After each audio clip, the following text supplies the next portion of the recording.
Hey everyone, welcome back. Thanks for tuning in to another video. This is the last update for the Mustang video. Last one you're gonna get.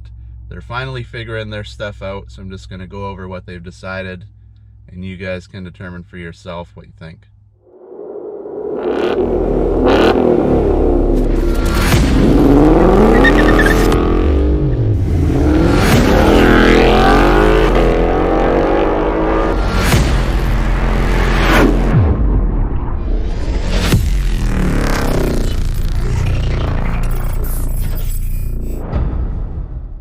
Alright, so today is October 3rd. Car was dropped off at Ford originally on July 18th. Sat at one Ford dealership, transferred to another one on the 19th. So, car's been sitting at the same Ford dealership since the 19th. Reason I got it transferred, if you missed the last videos, is the first one could not check out the car for, I think it was 3 or 4 weeks originally. They were booked solid. And the other place that I brought it to said they could check it out in a couple days. So transferred it over there. And here we are a little over 2 months later. So basically what I've been waiting for is insurance and Ford, my car insurance, and then Ford, the dealership, have been arguing back and forth because my insurance company has basically said the only way that this stuff could have got in the motor is someone working on the car. The amount that was in the motor, car would not have been able to last as long as it did. And third, the only place the car has been worked on is at the Ford dealership. But now, the way it works here is you can't just say yes or no, somebody did this to your car. You can't point fingers. Unfortunately, even as much as common sense shows that the only way this stuff would have got in the motor is there, they aren't allowed to say that. So without someone coming up and manning up, it's basically one guy's word against the other guy's word, and it's just been a big back and forth battle. Originally, I had an insurance lady who was beyond useless. She was telling me I needed some information. She was telling Ford they need other information, and she was telling the insurance, like her portion of it, all the notes and stuff in there I found out was different as well. So everybody was confused. We didn't know who needed what and who was looking for what.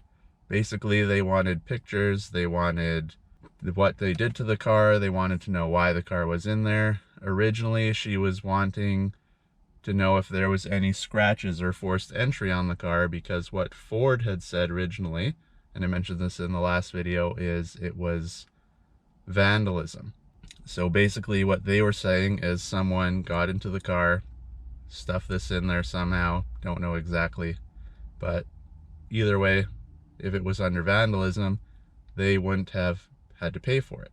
So my insurance said, yeah, that's all fine and dandy, but vandalism, you can't get in these cars, you can't get under the hood without, one, the key, or two, you have to have the car unlocked.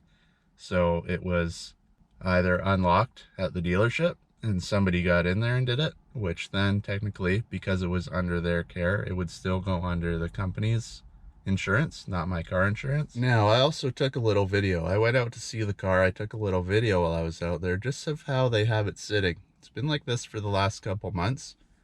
One, what you don't see in the video is it's unlocked.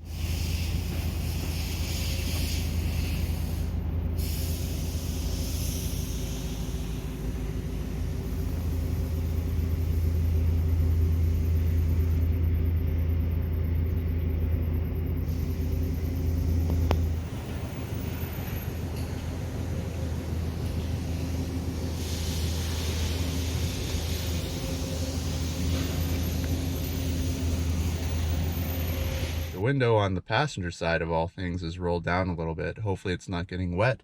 We haven't had much rain here, luckily. These are our summer months, so it hasn't rained much. But I thought, you know, the battery's unplugged. The Mustang's windows, when you close the door, because they're frameless like those vehicles do, the window goes up to make a seal around the rubber.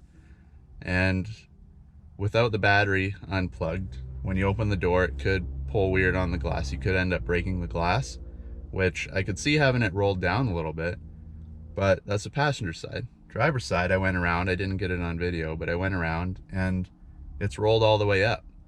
So unless these guys are coming in through the passenger door and hopping over to the driver's seat when they move this thing around, I don't get why the passenger door was left down like that.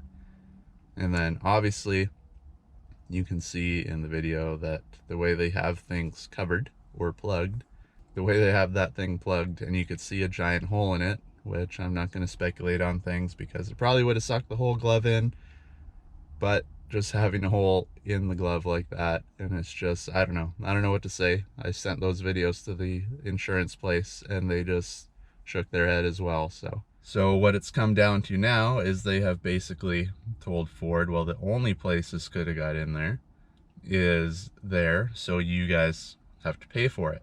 And the other thing they noted to me is originally when I brought the car in, everybody thought it was a sensor or a computer issue because the dash was giving me codes and stuff, and a few of the codes were options on the car that I don't even have. It was giving me like a cross traffic alert, and my car doesn't actually have the safety feature on there, so that wouldn't have even been on the vehicle, which would have been somehow done with the computer. So they said, well, Ford is showing nothing, like they haven't even looked at the computer. They're just saying, okay, well, we opened her up and now there's tissue paper in the motor. So they were telling me, not in these words, but basically Ford is trying to cover up a mistake. Somebody, whether they admitted it to the company there or not, or the dealership, got the stuff in there. And of course, if you go to the manager and stuff at Ford now, he's going to go, well, nobody told me they did this. Nobody effed up here. So it came in like that. But because there was no record of checking the computer, there was no record of looking for those codes that came up on the dash, they did not touch any of that. They only touched the motor. Originally, their claim was we're pressure testing it because it had no oil pressure. And what it ended up being is tissue paper in the motor is what they found, or what they claim they found. So now, like I said, my insurance has said, well, you guys are fixing it. So what Ford has now decided, because originally they wanted me to pay for a new engine. It came out to $15,500, almost 16 grand for a new engine. And now that they are the ones holding the bill, it's come to light that, oh, wait a minute, nothing is actually broke on this engine. It's just plugged up. And most of the stuff that we found plugged up in the car has already been forced through the system and is sitting in the oil pan.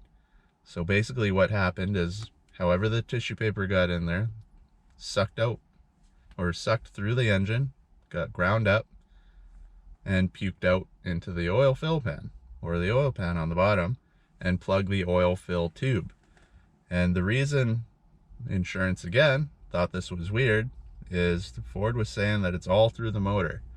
But that fill tube on these cars, if you've ever looked in there, they have a little bit of a screen, kind of like the tap in your house. The old school taps had that little screen on there to collect dirt and stuff. But opposite, obviously, because it's sucking. So nothing got through there. What it was is everything got puked in, and when they were starting to test the car again, every time the oil started to get sucked up, the paper would plug the filter. So turn off the car, everything settles, pressure's all gone, that stuff would drop back down and sit in the bottom of the oil pan. So now it goes from your engine is completely plugged because this stuff is circulating through there to, hey, whatever's in there is pretty much made its way through. Luckily, it was only paper towel. It can get pushed through the engine without causing too much damage, I would think. And it's all sitting in the oil pan. So now what they've come up with is they're just going to clean it.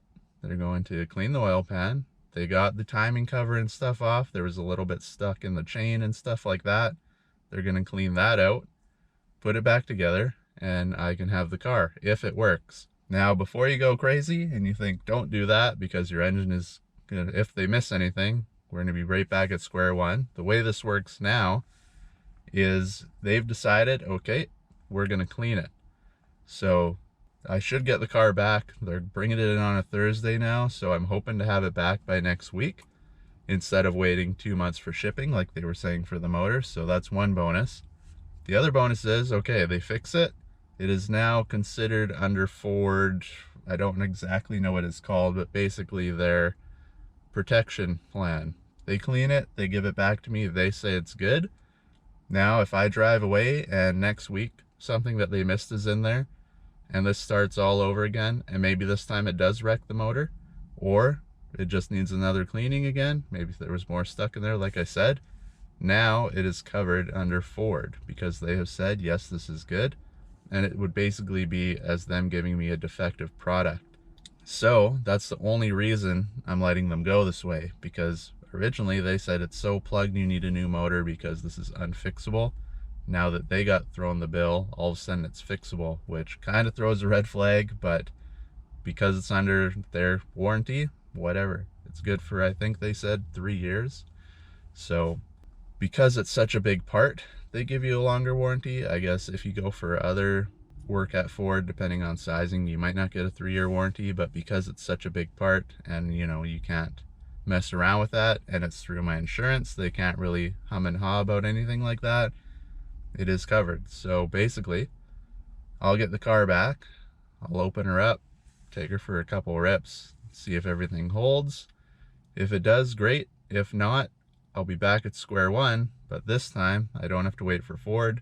I don't have to wait for my insurance. I go in there, say, hey, you guys said this was fixed. Clearly it is not. And they have no choice but to say, yep, our work failed. We'll fix it. Whether that be cleaning it again, replacing parts, replacing the whole motor, and so on. And that is basically where I sit right now, waiting. Again, it's been 2 months. I was expecting another 2 to possibly 3 months because they said, and I mentioned in the other videos, shipping for a motor, 4 to 6 weeks up here. And like I said, we're beginning of October already, so that puts us middle of November. Plus install, and the way everybody is right now, nobody has workers, so I would say at least another 2, maybe 3 weeks for install. But now they're going to put it back together, clean it, put it back together on Wednesday or Thursday. So another 2 or 3 days it'll get in there, maybe a day or 2 to fix it all back up. They do have it apart, so is what it is. It's getting fixed. Like I said, I'm hoping to have the car back by next week.